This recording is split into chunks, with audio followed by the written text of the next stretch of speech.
ലേവ്യ പുസ്തകം 24:7 വായിക്കുമ്പോൾ ഓരോ അടുക്കിന്മേൽ നിർമ്മലമായ കുന്തിരുക്കം വെക്കണം. നോക്കുക, ഇവിടെ വെച്ചപ്പോൾ ഈ ചിത്രം നോക്കിയാൽ 2 അടുക്കായിട്ട് ഇങ്ങനെ 2 സ്റ്റോക്കായിട്ട് 6 അപ്പങ്ങൾ വെച്ചിരിക്കുകയാണ്. എന്നാൽ മറ്റു ചിലർ പറയുന്നത് 2 നിരകളായി 6 അപ്പങ്ങൾ അടുക്കി വെച്ചിരിക്കുകയാണ്. അത് അങ്ങനെയാണെങ്കിലേ ഈ കുന്തിരുക്കം, ഫ്രാങ്കിൻസസ് എല്ലാ അപ്പത്തിലും വെക്കാനായിട്ട് കഴിയുള്ളൂ. ഏതായാലും എങ്ങനെയാണെന്നുള്ളത് മനസ്സിലാക്കാൻ ബുദ്ധിമുട്ടാണ്. എന്നാൽ അത് കൂടുതലായിട്ടും ഞാനും ചിന്തിക്കുന്നത് 2 റോസായിട്ട് 6 അപ്പം അടുക്കി വെച്ചിട്ട് അതിൻ്റെ മുകളിൽ നമ്മളിവിടെ വായിച്ചതുപോലെ 7-ാം വാക്യത്തിൽ വായിച്ച പോലെ ഓരോ അടുക്കിന്മേൽ നിർമ്മലമായി കുന്തിരുക്കം വെക്കണം. അത് അപ്പത്തിന്മേൽ നിവേദ്യമായി ഫോർ എ മെമ്മോറിയൽ കുന്തിരുക്കം വെക്കണം. ഫ്രാങ്കിൻസെൻസ് കുന്തിരുക്കം എന്ന വാക്കിൻ്റെ എബ്രായ വാക്ക് വന്നത് വൈറ്റ് എന്നുള്ള പേരിൽ നിന്നാണ്. White, to be white. Lebanon നമ്മൾ വേറൊരു ഭാഗത്ത് വായിക്കുന്നുണ്ട് നിർമ്മല സാമ്പ്രാണി എന്ന്. അതിന് മറ്റൊരു പേര് കൊടുത്തിട്ടുണ്ട്. പുറപ്പാട് 30:34 വാക്യത്തിൽ നിർമ്മല സാമ്പ്രാണി, ഇംഗ്ലീഷിൽ വായിച്ചാൽ പ്യുവർ ഫ്രാങ്കിൻസെൻസ് എന്താണ്. എന്താണിത് കാണിക്കുന്നത്? ഈ അപ്പത്തിന് മേൽ എന്തിനാണ് കുന്തിരുക്കം എടുത്തു വെക്കാൻ പറഞ്ഞത്? നമ്മളിപ്പോൾ ചിന്തിച്ചേ ഉള്ളൂ. നമ്മുടെ കർത്താവിൻ്റെ ജീവിതമായിരുന്നു ഈ അവൻ്റെ മുന്നിൽ കാഴ്ചയപ്പമായി തീർന്ന ആ അപ്പം. അവൻ്റെ ജീവിതം ദൈവത്തിന് എങ്ങനെയായിരുന്നു ഈ ഭൂമിയിൽ? എഫേസ്യർ 5:2 നമ്മൾ വായിച്ചല്ലേ, നമ്മെ സ്നേഹിച്ച് നമുക്ക് വേണ്ടി ദൈവത്തിന് സൗരഭ്യമുള്ള ഒരു വഴിപാട് യാഗവുമായിരുന്നു. ആ ഫ്രാങ്കിൻസൻസ്, ആ കുന്തിരുക്കം, ദൈവം തൻ്റെ പുത്രൻ, ദൈവത്തിന് വേണ്ടി തൻ്റെ പുത്രൻ ഈ ലോകത്തിൽ ജീവിച്ചപ്പോൾ അവൻ നൽകിയ സൗരഭ്യത്തിൻ്റെ ചിത്രമാണ്. Is not only pure but he was fragrant. അവൻ പ്യുവർ ഫ്രാങ്കിൻസൻസ്, അവൻ പ്യുവറായിരിക്കുന്നു എന്ന് മാത്രമല്ല, അവൻ നിർമ്മലായിരിക്കുന്നു എന്ന് മാത്രമല്ല, അവൻ സൗരഭ്യം പരത്തിക്കൊണ്ടിരുന്നു ദൈവത്തിന്. ജീവിതത്തിലും മരണത്തിലും വേദനകളിലും തിരസ്കരണത്തിലും പരിഹാസത്തിലും ക്രൂശിലെ മരണത്തിലും ദൈവത്തിന് അവൻ സൗരഭ്യം പരത്തിക്കൊണ്ടിരുന്നു. ആ സൗരഭ്യത്തെ ഓർപ്പിച്ചുകൊണ്ട് ഈ ഫ്രാങ്കിൻസൻസ് അതിൻ്റെ മുകളിൽ വെക്കാനായിട്ട് ദൈവം ആവശ്യപ്പെട്ടു. 24-ാം അധ്യായത്തിൻ്റെ 8-ാം വാക്യം നോക്കുക. അവൻ അത് നിത്യ നിയമമായിട്ട് ഇസ്രായേൽ മക്കളോട് വാങ്ങി ശബത്ത് തോറും യഹോവയുടെ സന്നിധിയിൽ നിരന്തരമായി അടുക്കി വെക്കണം. അത് അഹരോനും പുത്രന്മാർക്കും ഉള്ളതായിരിക്കണം. അവർ അതൊരു വിശുദ്ധ സ്ഥലത്ത് വെച്ച് തന്നെ തിന്നണം. അതവന് ശാശ്വത അവകാശമായി യഹോവയുടെ ദഹനയാഗങ്ങളിൽ അതിവിശുദ്ധമാകുന്നു. നമ്മൾ ഓർക്കണം, എല്ലാ ശബത്തിലും ശനിയാഴ്ചയും ഈ അപ്പം മാറി പുതിയ അപ്പം വെക്കും. ആ പഴയ 12 അപ്പം എടുത്ത് പുരോഹിതന്മാർ ഭക്ഷിക്കുകയാണ്. ഞാൻ ഒരുപാട് ചിന്തിച്ചു നോക്കി, ഈ 7 ദിവസം ഈ അപ്പം അങ്ങനെ ഉണ്ടാക്കി വെച്ചാൽ ഇതങ്ങ് കഠിനപ്പെടത്തില്ലേ? ഇത് എങ്ങനെ ഭക്ഷിക്കാൻ കഴിയുമെന്നുള്ളത് ഞാൻ ചിന്തിച്ചു പോയി. എന്നാൽ എനിക്ക് ഒരു മറുപടിയേ പറയാനുള്ളൂ. ആ അപ്പത്തിൻ്റെ പ്യൂരിറ്റി ദൈവം തന്നെ സൂക്ഷിച്ച് കാണും. ആ ദൈവം തന്നെ അതിനെ ആ പുരോഹിതന്മാർക്ക് ഭക്ഷിപ്പാൻ ഉതകുന്ന വിധത്തിൽ അപ്പത്തിന് യാതൊരു കേടും വരാതെ ദൈവസന്നിധിയിൽ ദൈവം സൂക്ഷിച്ച് കാണും. എൻ്റെ സഹോദരന്മാരെ, അവർ ശബത്ത് തോറും അതവിടെ വെച്ച് ഭക്ഷിച്ചു. ഈ പുരോഹിത കുലം ഒന്നിച്ച് അത് ഭക്ഷിച്ചു. നമ്മൾ ഓർക്കണം, നമ്മൾ എല്ലാ ഞായറാഴ്ചയും ഒന്നിച്ച് വന്ന് പുരോഹിതന്മാർ ഒന്നിച്ച് അപ്പം ഭക്ഷിക്കുന്ന പോലെ നാം പുരോഹിതന്മാരെ നമ്മൾ ഒന്നിച്ച്, പക്ഷേ നമ്മൾ ശബത്തിലല്ല, ഞായറാഴ്ച തോറും കടന്നു വന്ന് ദൈവസന്നിധിയിൽ അത് ഭക്ഷിക്കുന്നു. എന്നാൽ ഇവിടെ ദൈവം ആവശ്യപ്പെട്ടു ശബത്ത് തോറും നിത്യനിയമായിട്ട് ഇസ്രായേൽ മക്കളോട് വാങ്ങി ശബത്ത് തോറും യഹോവയുടെ സന്നിധിയിൽ നിരന്തരമായി അടുക്കി വെക്കണം. എന്തിനാണ് ഈ ശബത്ത് തോറും? നമ്മൾ ശ്രദ്ധിച്ച് നോക്കിയാൽ ബൈബിളിൽ ഉടനീളം 10 കൽപ്പനയിൽ ശബത്തിനെ കുറിച്ച് പറയുന്നു, ഉത്സവങ്ങളിൽ ശബത്തിനെ കുറിച്ച് പറയുന്നു. 6 ദിവസം കഴിഞ്ഞാൽ ശബത്തിനെ കുറിച്ച്, 7-ാം ദിവസം ശബത്ത്, 6 മാസം കഴിഞ്ഞാൽ 7-ാം മാസം ഒരു ശബത്തിൻ്റെ അനുഭവം, 6 വർഷം കഴിഞ്ഞാൽ 7-ാം വർഷം ഒരു ശബത്തിൻ്റെ അനുഭവം, 6 അങ്ങനത്തെ സംവത്സരം കഴിഞ്ഞാൽ 7-ാമത്തെ സംവത്സരം, 50-ാം വർഷം ഒരു ജൂബിലി ഇയർ, വീണ്ടും ശബത്ത്. ഇവിടെ പറഞ്ഞപ്പോൾ ശബത്തിൽ ഇത് മാറ്റണം. ലോകത്തിൽ ദൈവം ശബത്ത് അനുഭവിച്ചത് 7-ാം ദിവസമാണ്. 6 ദിവസം കൊണ്ട് സൃഷ്ടിപ്പ് പൂർത്തീകരിച്ചു. 7-ാം ദിവസം എല്ലാം സ്വസ്ഥതയായി. എന്നാൽ ഓർക്കണം, പാപം ചെയ്തപ്പോൾ ആ ശബത്തിന് ഭംഗം വന്നു. ആ പാപത്തിൻ്റെ ഫലമായി ലോകം മുഴുവൻ നാം റോമലേഖനത്തിൽ വായിക്കുന്നു, ഗ്രോണിങ് വിത്ത് പെയിൻ, ഈറ്റുനോവോടെ ഞെരുങ്ങുന്നു. റോമലേഖനം 8:22 ഈറ്റുനോവോടെ ഞെരുങ്ങും, പ്രസവേദനപ്പെടുന്നു, സകലവും ദ്രവിക്കുവാനും ഈറ്റുനോവോടുകൂടെ ഇരിപ്പാനും. സൃഷ്ടി ദ്രവത്വത്തിൽ നിന്നൊരു വിടുതലിന് വേണ്ടി കാംക്ഷിക്കുമ്പോൾ ഗ്രോണിങ് വിത്ത് പെയിൻ. ഞാനിങ്ങനെ ചിന്തിച്ചു ഈ ഭാഗം വായിച്ചപ്പോൾ, ഞാൻ സ്നേഹിക്കുന്ന എൻ്റെ ഭാര്യ പ്രസവേദനപ്പെടുവാൻ ഗ്രോൺ ചെയ്യുമ്പോൾ എനിക്ക് റെസ്റ്റ് എടുക്കാൻ കഴിയുമോ? ഇല്ല, ഇല്ല. എൻ്റെ ഭാര്യ പ്രസവേദനപ്പെട്ട് ഞെരുങ്ങുമ്പോൾ എനിക്ക് വിശ്രമിപ്പാൻ കഴിയില്ല സ്നേഹിക്കുന്ന ഒരു ഭർത്താവിന്. സെയിം തിങ്, ദൈവം സ്നേഹിക്കുന്ന മനുഷ്യൻ പാപം ചെയ്തു.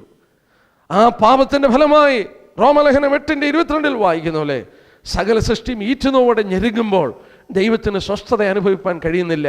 ഒരു വിധത്തിൽ പറഞ്ഞാൽ ദൈവത്തിൻ്റെ സ്വസ്ഥതയ്ക്ക് ഭംഗം വന്നു മനുഷ്യൻ്റെ പാപം മൂലം. നമ്മുടെ കർത്താവ് യോഹന്നാൻ 5:17 ഇങ്ങനെ പറഞ്ഞു, എൻ്റെ പിതാവ് ഇന്ന് വരെയും പ്രവർത്തിച്ചിരിക്കുന്നു, ഞാനും പ്രവർത്തിക്കുന്നു. പിതാവ്, my father worketh hitherto and I work. എൻ്റെ പിതാവ് പ്രവർത്തിച്ചു കൊണ്ടിരിക്കുന്നു, ഞാനും പ്രവർത്തിക്കുന്നു. എന്ന് വരെ പ്രവർത്തിക്കും. ഇതെല്ലാം വീണ്ടും ഒരു ശബ്ദാനുഭവത്തിൽ ചെല്ലണം. ഇതെല്ലാം വീണ്ടും വീണ്ടെടുത്ത് ഒരു സ്വസ്ഥമായ അനുഭവത്തിലേക്ക് വരുന്നത് വരെ അവൻ പ്രവർത്തിക്കും എന്നുള്ളതിന് യാതൊരു തർക്കവുമില്ല. ഒരു ന്യൂ ക്രിയേഷനിലേക്ക് കടന്നു പോകും. നമ്മളൊന്നുകൂടെ ഓർത്താട്ടെ, ആ പുരോഹിതന്മാർ ആ മേശയിൽ ഒന്നിച്ചൊരു കൂട്ടായ്മ ആചരിക്കുന്നു, അവരൊന്നിച്ച് ഭക്ഷിക്കുന്നു, ഭക്ഷണം കണ്ടെത്തുന്നു, ദൈവത്തിൻ്റെ കൺമുമ്പിൽ അവർ നിൽക്കുന്നു. എന്നാൽ ഓർക്കണം, ഈ വിശുദ്ധ സ്ഥലത്ത് ഇരുന്ന് ഭക്ഷിപ്പാൻ അവർക്ക് കസാറയില്ല. അവരാ ശബത്തിൽ അവിടെ നിന്നുകൊണ്ട് അവർ പരസ്പരം ആ അപ്പം മുറിച്ചെടുത്ത് അവർ ഭക്ഷിക്കുമ്പോൾ നാം തിരുവചനത്തിൽ വായിക്കുന്നുണ്ട്, they are eating, they are standing, നിന്നുകൊണ്ട് ഭക്ഷിക്കുകയാണ്. അവർക്കിരിക്കുവാൻ അവിടെ നിവൃത്തിയില്ല. നമ്മൾ ഓർക്കുന്നു, പെസഹയുടെ രാത്രിയിലും അവർ നിന്നുകൊണ്ടാണ് അരകെട്ടിയും കാലിൽ ചെരപ്പിട്ടും അവർ തിടുക്കത്തോടെ പെസഹ കുഞ്ഞാടിനെ ഭക്ഷിക്കുകയായിരുന്നു. സൗന്മാരെ, നമ്മോടുള്ള ബന്ധത്തിൽ യോഹന്നാൻ 10:9 കർത്താവ് ഓർപ്പിച്ചു, we should be ready to serve. നമ്മുടെ അരകെട്ടിയും വിളക്ക് കത്തിയും കാലിൽ ചെരുപ്പിട്ടും റെഡിനെസ്. നമ്മളെപ്പോഴും ഒരുങ്ങി നിൽക്കുന്നവരായി. നമുക്കിവിടെ വിശ്രമിപ്പാനുള്ള സമയമില്ല. നമ്മുടെ പിതാവ് പ്രവർത്തിക്കുന്നു, നമ്മുടെ കർത്താവ് പ്രവർത്തിക്കുന്നു, നാമും പ്രവർത്തന നിരതരായി ഈ ലോകത്തിൽ കാണപ്പെടുന്നു. എത്ര മനോഹരമായ ഒരു ചിന്തയാണ് എന്നുള്ളത് ഓർക്കുക. ഈ അപ്പം നമ്മൾ ഭക്ഷിക്കുമ്പോൾ ഒരു ചിന്ത കൂടെ എൻ്റെ മനസ്സിനെ വളരെ ആഴത്തിൽ പരിച്ചത് ഞാൻ പറയാം. ലേവ്യ പുസ്തകം 21-ാം അധ്യായം എടുത്താട്ടെ. 21-ാം വാക്യത്തിൻ്റെ അവസാനത്തിൽ അവൻ തൻ്റെ ദൈവത്തിൻ്റെ ഭോജനം അർപ്പിപ്പാൻ അടുത്തു വരുന്നു. ബ്രെഡ് ഓഫ് ദിയർ ഗോഡ് എന്നാണ്. Bread of their God. യാഗവസ്തുക്കൾക്ക് കൊടുത്ത പേര് ബ്രെഡ് ഓഫ് ദിയർ ഗോഡ്. 6-ാം വാക്യം നോക്കിയാട്ടെ. 6-ാം വാക്യം അതിൻ്റെ അവസാനം, ദൈവത്തിൻ്റെ ഭോജനമായി യഹോവയുടെ ദഹനയാഗങ്ങൾ അർപ്പിക്കുന്നു. സംഖ്യാപുസ്തകം 28:2 എൻ്റെ ഭോജനമായ വഴിപാട്, മൈ ബ്രെഡ്. നമ്മൾ ഒരു നിമിഷം ഒന്ന് ശ്രദ്ധിച്ചേ, യാഗപീഠത്തിൽ അർപ്പിച്ച വസ്തുക്കൾക്ക് ദൈവം കൊടുത്ത പേര് ദൈവത്തിൻ്റെ ബ്രെഡ് എന്ന. Bread of their God. എന്താ അങ്ങനെ പറയാൻ കാരണം? യാഗപീഠത്തിൽ അർപ്പിച്ച വസ്തുക്കളൊക്കെ ദൈവത്തിൻ്റെ പുത്രൻ്റെ നിഴലാണ്, യേശു ക്രിസ്തുവിനെ വരച്ചു കാണിക്കുന്നതാണ്. നോക്കുക, അത് ദൈവത്തിൻ്റെ ബ്രെഡാണെന്ന് പറയുമ്പോൾ നമ്മൾ മറ്റൊരു സത്യം ഓർക്കണം. ആ ബ്രെഡ് ഭക്ഷിപ്പാൻ ആകെ അവകാശമുള്ളത് പുരോഹിതന്മാർക്ക് മാത്രമേ ഉള്ളൂ. എന്താ ഇത് നമ്മളെ പഠിപ്പിക്കുന്നത്? ദൈവം എന്തിൽ പ്രമോദിച്ചോ, ദൈവത്തിൻ്റെ ഭോജനം എന്ന് എന്തിനെക്കുറിച്ച് പറഞ്ഞോ, അത് പിന്നെ ആസ്വദിപ്പാനും കഴിക്കുവാനും അവകാശമുള്ള ഒരു കൂട്ടര് പുരോഹിതന്മാർ മാത്രമാണ്. ഞാൻ ചോദിച്ചോട്ടെ, ലോകത്തിന് ഇത് ഭക്ഷിക്കാൻ കഴിയുമോ? ഇല്ല, ലോകം ഭക്ഷിക്കുന്നില്ല. ഈ ആത്മീയ ഭോജനം ദൈവം ആസ്വദിച്ച ആത്മീയ, ഇവൻ എൻ്റെ പ്രിയപുത്രൻ, ഇവനെ ഞാൻ പ്രസാദിച്ചു, ഇവൻ എൻ്റെ പ്രിയപുത്രൻ, ഇവനെ ഞാൻ പ്രസാദിച്ചു. സ്വർഗം തുറന്ന് 2 പ്രാവശ്യം പ്രഘോഷിച്ചു. ദൈവത്തിൻ്റെ പ്രമോദമായിരുന്നു, ദൈവത്തിന് അവൻ സൗരഭ്യവാസനയായിരുന്നു. ഈ പുരോഹിതന്മാർ ശുശ്രൂഷിക്കുമ്പോൾ ആ സൗരഭ്യം അവർ മണക്കും. ആ വിശുദ്ധ സ്ഥലത്ത് ആ സൗരഭ്യം അവർ മണക്കും. ആ ധൂപപീഠത്തിലെ സൗരഭ്യം കത്തുമ്പോൾ, യഹോവയുടെ മുന്നിൽ അവർ കത്തിക്കുമ്പോൾ, ദൈവത്തിന് മണക്കുവാൻ കത്തിക്കുമ്പോൾ, ഈ കത്തിക്കുന്ന പുരോഹിതന്മാർ ആ സൗരഭ്യം ആസ്വദിക്കും. യഹോവയുടെ മുന്നിൽ അടുക്കി വെച്ച അപ്പം ദൈവത്തിൻ്റെ കാഴ്ചയപ്പമായിരിക്കുമ്പോൾ ഈ പുരോഹിതന്മാർ ദൈവം എന്താസ്വദിച്ചോ അവരത് ഭക്ഷിച്ച് ആസ്വദിക്കും. This is the fellowship with God. ദൈവത്തോടുള്ള നമ്മുടെ കൂട്ടായ്മ. നമ്മുടെ കൂട്ടായ്മ പിതാവിനോടും അവൻ്റെ പുത്രനായ യേശുക്രിസ്തുവിനോടുമാണ്. ബ്രദേഴ്സ്, അതിൻ്റെ പദവി, അതിൻ്റെ മഹത്വം ഒന്ന് ചിന്തിച്ചു നോക്കുക. Yes, they are offering the bread of their God. എത്ര വലിയ പദവിയാണ്. ഒരു കാര്യം കൂടി ഇതുള്ള ബന്ധത്തിൽ ഓർപ്പിച്ച് ഞാൻ വിടുകയാണ്. പുറപ്പാട് പുസ്തകം 30-ാം അധ്യായം വീണ്ടും എടുത്താട്ടെ. അതിൻ്റെ 9-ാമത്തെ വാക്യം. നിങ്ങൾ അതിന്മേൽ അന്യധൂപമോ ഹോമയാഗമോ ഭോജനയാഗമോ അർപ്പിക്കരുത്, അതിന്മേൽ പാനീയാഗവും ഒഴിക്കരുത്. പാനീയാഗം ഒഴിക്കരുതെന്ന് പറഞ്ഞ് എന്താ? ധൂപം കാട്ടുന്ന ധൂപപീഠത്തിൽ ഒഴിക്കരുത്, സ്വർണ്ണ ധൂപപീഠത്തിൽ ഒഴിക്കരുത്. ദൈവം പറയുകയാണ്, ഈ സ്വർണ്ണ ധൂപപീഠത്തിൽ പാനീയാഗം ഒഴിക്കരുത്. സംഖ്യാപുസ്തകം 28:7. സംഖ്യാപുസ്തകം 28:7 വാക്യം. അതിൻ്റെ പാനീയാഗം കുഞ്ഞാടിന് കാൽഹീർ മദ്യമായിരിക്കണം, അത് യഹോവയ്ക്ക് പാനീയാഗമായി വിശുദ്ധ മന്ദിരത്തിൽ ഒഴിക്കണം. പുറപ്പാട് ദിവസം 25-ാം അധ്യായത്തിൽ നമ്മൾ വായിച്ചപ്പോൾ ശ്രദ്ധിച്ചു, അതിൻ്റെ 29-ാം വാക്യത്തിൽ അവിടെ തളികകളും കരണ്ടികളും കുടങ്ങളും കിണ്ടികളും ഉണ്ടാക്കണം പൊന്നുകൊണ്ട്. കരണ്ടികളിൽ നോക്കുക, സുഗന്ധദ്രവ്യങ്ങൾ എടുക്കുവാനും ഈ ഡിഷസിൽ അപ്പം എടുക്കുവാനും മാത്രമല്ല, അതോട് ചേർത്ത് കുടങ്ങളും കിണ്ടികളും പറഞ്ഞു, പിച്ചസ് ആൻഡ് ബവൽസ്. ഇവിടെ ചിത്രത്തിൽ ഈ അപ്പത്തിൻ്റെ നടുക്ക് കാണാം ആ പിച്ചസ്. എന്നാൽ ചിലർ വിശ്വസിക്കുന്നു, നമ്മൾ ഓർത്തു, 4 വിരൽ നീളത്തിൽ ഉണ്ടാക്കിയ അപ്പം അകത്തെ ക്രൗണിൻ്റെ ഉള്ളിൽ സൂക്ഷിക്കുമ്പോൾ അതിൻ്റെ പുറത്ത് വീഞ്ഞ് പകർന്നിരിക്കുന്ന പാത്രങ്ങളുണ്ട്. ഒന്നുകൂടെ ശ്രദ്ധിച്ചേ എൻ്റെ പ്രിയപ്പെട്ട ദൈവമക്കൾ, ഓർത്താട്ടെ, അപ്പത്തോട് ചേർന്ന് അവിടെ വീഞ്ഞുണ്ട്. അതുകൊണ്ടാണ് ഇവിടെ കുടങ്ങളും കിണ്ടികളും. അത് ദൈവസന്നിധിയിൽ പകരുവാനായിട്ട് ആവശ്യപ്പെട്ടു. ഈ വീഞ്ഞ് എന്തിനെയാണ് കാണിക്കുന്നത്? സന്തോഷത്തെ കാണിക്കുകയാണ്. ആ ദൈവസന്നിധിയിൽ വിശുദ്ധ സ്ഥലത്തിൽ, അവർ ഈ വിശുദ്ധ സ്ഥലത്തിൽ ദൈവത്തിൻ്റെ മുമ്പിൽ ഇതൊക്കെ ഭക്ഷിക്കുമ്പോൾ ഈ വീഞ്ഞെടുത്ത് ഒഴിക്കും. വീഞ്ഞ് സന്തോഷത്തെ കാണിക്കുന്നു. വിശുദ്ധ സ്ഥലത്ത് ആ വീഞ്ഞൊഴിക്കും. അവരുടെ ഹൃദയത്തിൻ്റെ ആനന്ദം ഇതുള്ള ബന്ധത്തിലൂടെ വെളിപ്പെടുത്തുകയാണ്. സോ ഒരു സത്യം ഓർക്കുക, bread and wine is connected here. Bread and wine. പുതിയ നിമിത്തമായി കടന്നു വരുമ്പോഴാണ് 1 കൊരിന്ത്യർ 10:14 വാക്യത്തിൽ കർത്താവ് അപ്പമെടുത്ത് വാഴ്ത്തി നുറുക്കി കൊടുത്തു. അതിനുശേഷം അവൻ പാനപാത്രം വീഞ്ഞും എടുത്ത് കൊടുത്തു. എന്നാൽ ഈ വസ്തുത ഒന്നുകൂടെ ശ്രദ്ധിച്ചപ്പോൾ ഒരു കാര്യം ഞാൻ പറഞ്ഞങ്ങ് പോവുകയാണ്. ബൈബിളിൽ ആദ്യം അപ്പവും വീഞ്ഞും കൂടെ പറഞ്ഞിരിക്കുന്ന ഭാഗമെടുത്താൽ ഉൽപ്പത്തി 14:18-19 അപ്പവും വീഞ്ഞും കൂടെ ആദ്യം ബൈബിളിൽ പറഞ്ഞിരിക്കുന്നത്. അവിടെ ഇറ്റ് ഈസ് എ ബ്ലെസ്സിങ്. എന്നാൽ വീണ്ടും നമ്മൾ ഓർത്തു നോക്കിയാൽ ആദ്യം അപ്പം എന്നുള്ളത് ബൈബിളിൽ പറയുന്നത് ഒരു ശാപമായിട്ട് പറഞ്ഞു. ഉൽപ്പത്തി 3:19 നീ വിയർപ്പോടപ്പം ഭക്ഷിക്കും. വീഞ്ഞ് ആദ്യ ബൈബിളിൽ പറഞ്ഞു ഉൽപ്പത്തി 9:21-25 വരെ ശാപമാണ് അവിടെയും വായിക്കുന്നത്. നോഹയുടെ ചരിത്രം. അപ്പവും വീഞ്ഞും കൂടെ ചേർത്ത് പറയുമ്പോൾ ബ്ലെസ്സിംഗ് ആണ്. ആദ്യം ഉൽപ്പത്തി 14:18-19 നമ്മൾ വായിച്ചു. വീണ്ടും പുതിയ നിയമത്തിൽ കടന്നു വരുമ്പോൾ 1 കൊരിന്ത്യർ 10:14-22 വരെ it again bread and wine is A blessing, the cup of blessing which we bless. നാം അനുഗ്രഹിക്കുന്ന അനുഗ്രഹപാത്രം. പഴയ നിയമത്തിൽ നമ്മളിവിടെ വായിക്കുന്നു, ആ കാഴ്ചപ്പത്തിൻ്റെ മേശയോട് ബന്ധിച്ച് വീഞ്ഞ് നമ്മൾ കാണുന്നുണ്ട്. എൻ്റെ സഹോദരന്മാരെ, പുതിയ നിയമത്തിലേക്ക് നമ്മൾ കടന്നു വരുമ്പോൾ അവർ ശബത്ത് തോറും അപ്പം ഭക്ഷിക്കുന്നു. നാം ആഴ്ചവട്ടത്തിന് 1-ാം ദിവസം ഭക്ഷിക്കുന്നു. അവിടെ പുരോഹിതന്മാർ ഒന്നിച്ച് ഭക്ഷിക്കുന്നു. നാം പുതിയ നിയമ പുരോഹിതന്മാരായ നമ്മൾ ഒന്നിച്ച് അപ്പത്തിൽ ഭക്ഷിക്കുന്നു. അവർ ഒന്നിച്ചുള്ള കൂട്ടായ്മയും ദൈവത്തോടുള്ള കൂട്ടായ്മയും അവിടെ പ്രഘോഷിച്ചു.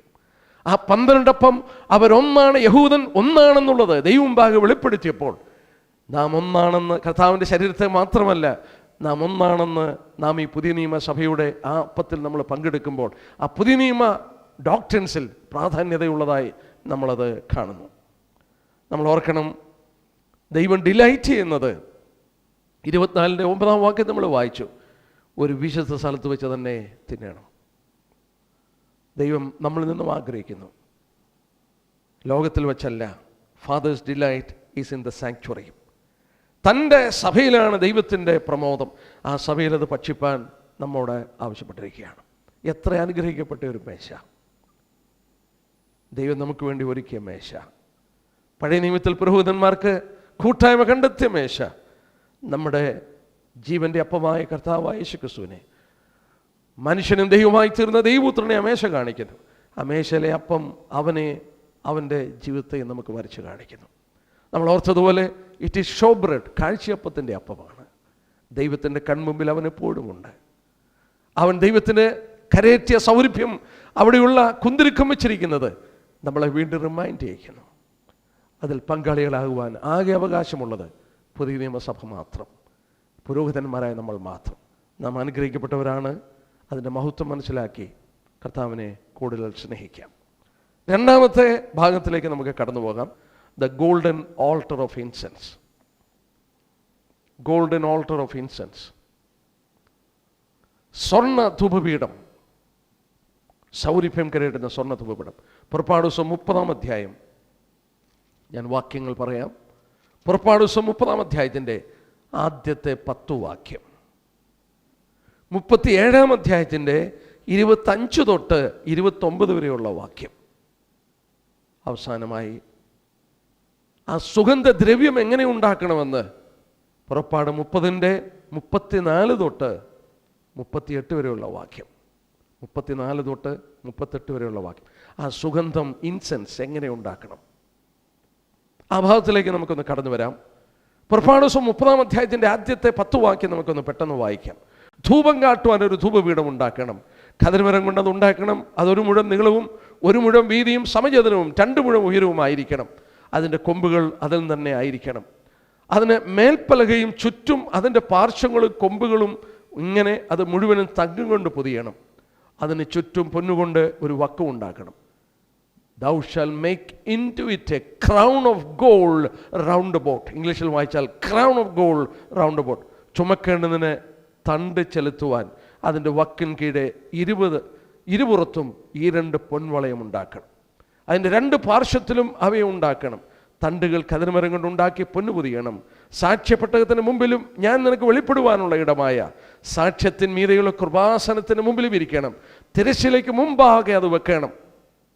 അഹരോൻ അതിന്മേൽ സുഗന്ധധൂപം കാട്ടണം.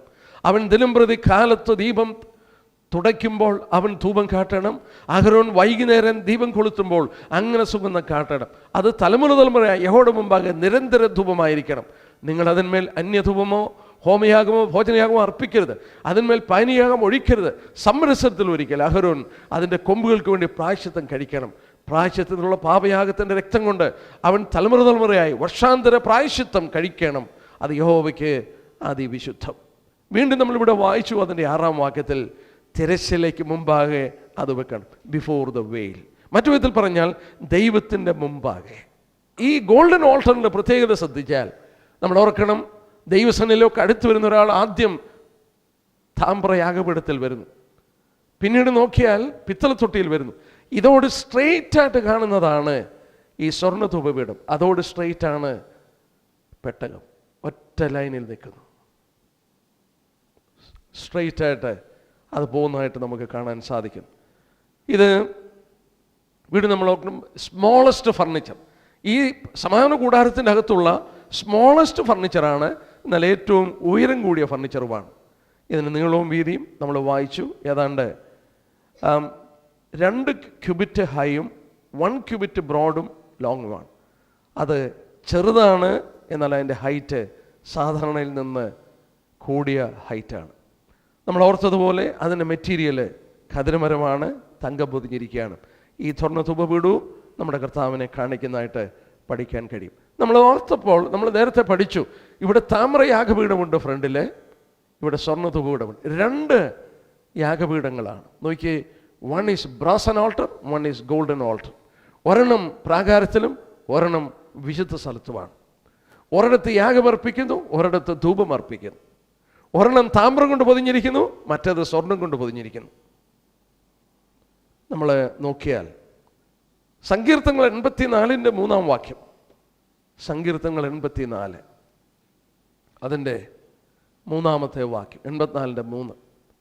കുരികിലൊരു വീടും മീൾപക്ഷി കുഞ്ഞുങ്ങൾക്കൊരു കൂട് കണ്ടെത്തിയിരിക്കുന്നു. എൻ്റെ രാജാവും എൻ്റെ ദൈവമായ സൈന്യങ്ങളെ യഹോവേ, നിൻ്റെ യാഗപീഠങ്ങളെ തന്നെ. ബഹുവചനമാണ് യാഗപീഠങ്ങൾ. ഒരു വിശുദ്ധൻ ആശ്രയമായി മാറിയത് അവൻ്റെ യാഗപീഠമാണ്. എബ്രായലേഖനം 13:10. കൂടാരത്തിൽ ശുശ്രൂഷിക്കുന്നവർ അഹോവൃത്തി കഴിപ്പാൻ അവകാശമില്ലാത്ത ഒരു യാഗപീഠം നമുക്കുണ്ട്. നമുക്കൊരു യാഗപീഠമുണ്ട്. ഇവിടെ വായിച്ചു യാഗപീഠങ്ങൾ. താമ്രയാഗപീഠം, പ്രാകാരത്തിലിരിക്കുന്ന താമ്രയാഗപീഠവും വിശുദ്ധ സ്ഥലത്തുള്ള സ്വർണ്ണധൂപപീഠവും, രണ്ടെണ്ണം. ഇത് രണ്ടും മനോഹരമായ പഠനമാണ്. താമ്രയാഗപീഠം അലഞ്ഞു നടക്കുന്ന മനുഷ്യന്, പാപത്തിൻ്റെ ഭാരമേറി നടക്കുന്ന മനുഷ്യന് താമ്രയാഗപീഠത്തിൻ്റെ അടുക്കൽ വന്ന് പാപത്തിന് പരിഹാരം കണ്ടെത്തുന്നു. ആ നിരപ്പ് പ്രാപിച്ച വ്യക്തി വിശുദ്ധ സ്ഥലത്ത് ദൈവത്തെ ആരാധിപ്പാൻ കടന്നു ചെല്ലുമ്പോൾ സ്വർണ്ണധൂപപീഠത്തിൽ അവൻ സംതൃപ്തി അടയുന്ന ആ ധൂപവർഗങ്ങൾ കരയറ്റുന്നു. നമ്മുടെ കർത്താവ് പഠിപ്പിച്ച രണ്ട് മനോഹരമായ ചിത്രം. മത്തായിയുടെ സുവിശേഷം 11-ാം അധ്യായം, അവിടെ രണ്ട് വിശ്രമത്തെക്കുറിച്ച് വായിക്കുന്നുണ്ട്. നോക്കി, അതിൻ്റെ 28-ാം വാക്യം. അധ്വാനിക്കുന്നവരും ഭാരം ചുമക്കുന്നവരുള്ളവരെ എല്ലാവരും എൻ്റെ അടുക്കൽ വരുവിൻ, ഞാൻ നിങ്ങളെ ആശ്വസിപ്പിക്കും. I will give you rest. അങ്ങനെ വിശ്രമം കണ്ടെത്തിയവർ. 29-ാം വാക്യം. ഞാൻ സൗമ്യതയും താഴ്മയുള്ളവനാകിയാൽ എൻ്റെ ദുഃഖം ഏറ്റുകൊണ്ട് എന്നോട് പഠിപ്പീൻ, എന്നാൽ നിങ്ങളുടെ ആത്മാക്കൾക്ക് ആശ്വാസം കണ്ടെത്തും.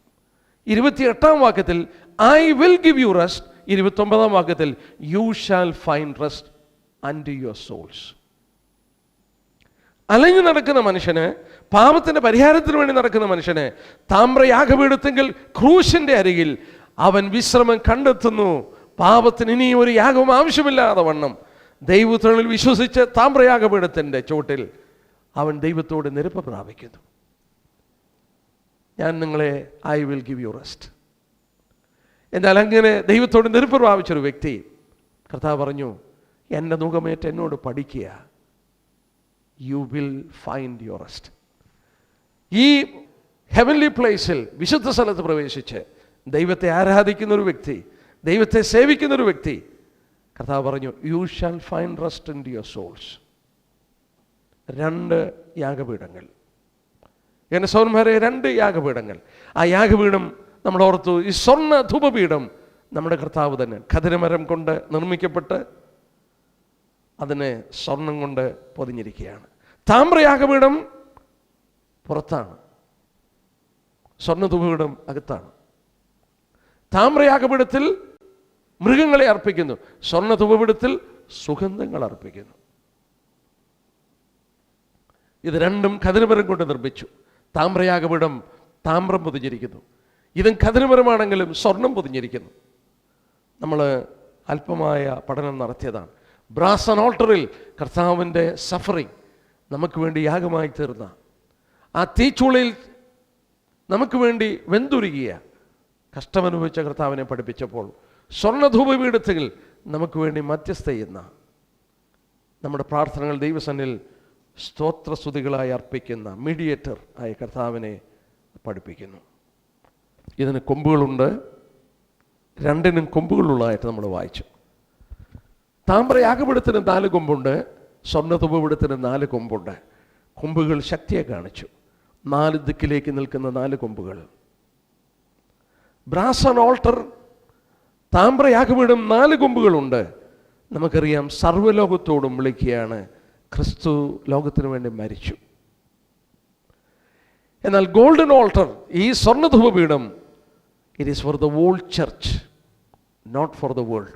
ഈ താമ്രയാഗപീഠം പ്രാകാരത്തിൽ ലോകത്തോട് സംസാരിക്കുമ്പോൾ, സ്വർണ്ണധൂപപീഠം അവൻ്റെ മധ്യസ്ഥത സഭയ്ക്ക് വേണ്ടി, അവൻ്റെ മഹാപൗരോഹിത്യ ശുശ്രൂഷ, അവൻ്റെ പുനരുത്ഥാന ശേഷം ഉള്ള മഹാപൗരോഹിത്യ ശുശ്രൂഷയുടെ മനോഹരമായ ചിത്രം. ഈ കൊമ്പുകൾ ശക്തിയെ കാണിക്കുന്നു. നമ്മൾ വിശുദ്ധ സ്ഥലത്ത് പ്രവേശിക്കുമ്പോൾ നേരെ കാണുന്നത് സ്വർണ്ണധൂപപീഠമാണ്. ആ സ്വർണ്ണധൂപപീഠത്തിൽ നിന്നാണ് സൗരഭ്യമുള്ള സുഗന്ധ ചൂർണങ്ങൾ അവിടെ നിന്ന് സൗരഭ്യമായി ദൈവത്തിന് ഉയരുകയാണ്. ഈ സ്വർണ്ണ ധൂപപീഠം സ്വർണം കൊണ്ട് പൊതിയപ്പെട്ട, കതിരമരം കൊണ്ട് നിർമ്മിക്കപ്പെട്ട് സ്വർണം കൊണ്ട് പൊതിയപ്പെട്ട് ദൈവസന്നിൽ ഇരിക്കുന്ന ആ സ്വർണ്ണ ധൂപപീഠം നമ്മളുടെ ആരാധനയുടെയും സ്തോത്രങ്ങളും സ്തുതികളും അർപ്പിക്കുന്നതിൻ്റെയും മഹത്വപൂർണ്ണമായൊരു ചിത്രം നമുക്ക് തരികയാണ്. പുരോഹിതന്മാരെന്ന നിലയിൽ വിശുദ്ധ സ്ഥലത്ത് പ്രവേശിക്കുന്ന നമുക്ക് ദൈവത്തിന് അർപ്പിക്കുന്ന ഈ ആരാധനയും സ്തോത്രങ്ങളും സ്തുതികളും അവൻ്റെ സൗരഭ്യപൂർണ്ണമായി ദൈവസന്നിലേക്ക് പ്രവേശിക്കുന്നു. ഈ സ്വർണ്ണ ധൂപപീഠം നമ്മുടെ കർത്താവ് തന്നെയാണ്. നമ്മുടെ സ്തോത്രങ്ങളും സ്തുതികളും അർപ്പിക്കുന്നത് കർത്താവിലാണ്. ആ സുഗന്ധ ചൂർണങ്ങൾ പോലെ ദൈവത്തിന് സൗരഭ്യമാണ് തൻ്റെ ജനം തന്നെ മഹത്വപ്പെടുത്തുന്നത്. നാം 22 സങ്കീർത്തനത്തിൽ വായിക്കുന്നുണ്ട്, ഇസ്രായേലിൻ്റെ സ്തുതികളിന്മേൽ വസിക്കുന്ന ദൈവം. സ്വർഗത്തെക്കുറിച്ച് നമ്മൾ കാണുന്നുണ്ട്. സെറാഫുകളും കെരൂബുകളൊക്കെ അവനെ വളഞ്ഞിരിക്കുകയാണ്. അവർ രാപ്പകൽ യഹോവ പരിശുദ്ധൻ എന്ന് പറഞ്ഞ് അവനെ ആരാധിക്കുകയാണ്. ദൂതന്മാരുടെ ആരാധന വിഷയമായി. മാത്രമല്ല, നമ്മൾ ഓർത്തുകൊണ്ടിരുന്ന പോലെ ഇസ്രായേലിൻ്റെ സ്തുതികളുടെ മധ്യത്തിൽ വസിക്കുന്ന ദൈവം വീണ്ടെടുക്കപ്പെട്ട വിശുദ്ധന്മാർ ആരാധിക്കുകയും നന്ദി പറയുകയും ചെയ്യുമ്പോൾ, ഞാൻ നിങ്ങളുടെ മധ്യത്തിൽ വസിപ്പാൻ എന്ന് ദൈവം ആവശ്യപ്പെടുമ്പോൾ നാം ഓർക്കണം, ദൈവജനം അവനെ ആരാധിക്കുന്നവരുടെ മധ്യത്തിൽ ആ സ്തോത്രങ്ങൾ കരയേറ്റുവാൻ, മറ്റൊരു വിധത്തിൽ പറഞ്ഞാൽ ഒരു മഹാപുരോഹിതനെ പോലെ നമ്മുടെ സ്തോത്രങ്ങൾ ദൈവസന്നിധിയിലേക്ക് ഉയർത്തുവാൻ കടന്നു വന്നിരിക്കുന്ന കർത്താവിൻ്റെ മഹത്വപൂർണ്ണമായ ചിത്രമാണ് ആ സ്വർണ്ണ ധൂപപീഠം. അതിലർപ്പിക്കുന്ന സുഗന്ധങ്ങൾ, നമ്മൾ അർപ്പിക്കുന്ന സ്തോത്രങ്ങളും സ്തുതികളുമാണ് സൗരഭ്യമായി ദൈവത്തിന് കരയേറുകയാണ്. നാം ദൈവത്തിന് കൊടുക്കുന്നവരാണ്, ദൈവത്തിന് മഹത്വം കൊടുക്കുന്നവരാണ്, ആരാധന കൊടുക്കുന്നവരാണ്, ദൈവത്തെ മഹത്വപ്പെടുത്തുന്നവരാണ്. തുടർന്നും യേശുക്രിസ്തുവിലൂടെ ദൈവത്തെ മഹത്വപ്പെടുത്തുവാൻ ദൈവം ഇടയാക്കട്ടെ. അവൻ്റെ വലിയ നാമം മഹത്വപ്പെടുമാറാകട്ടെ.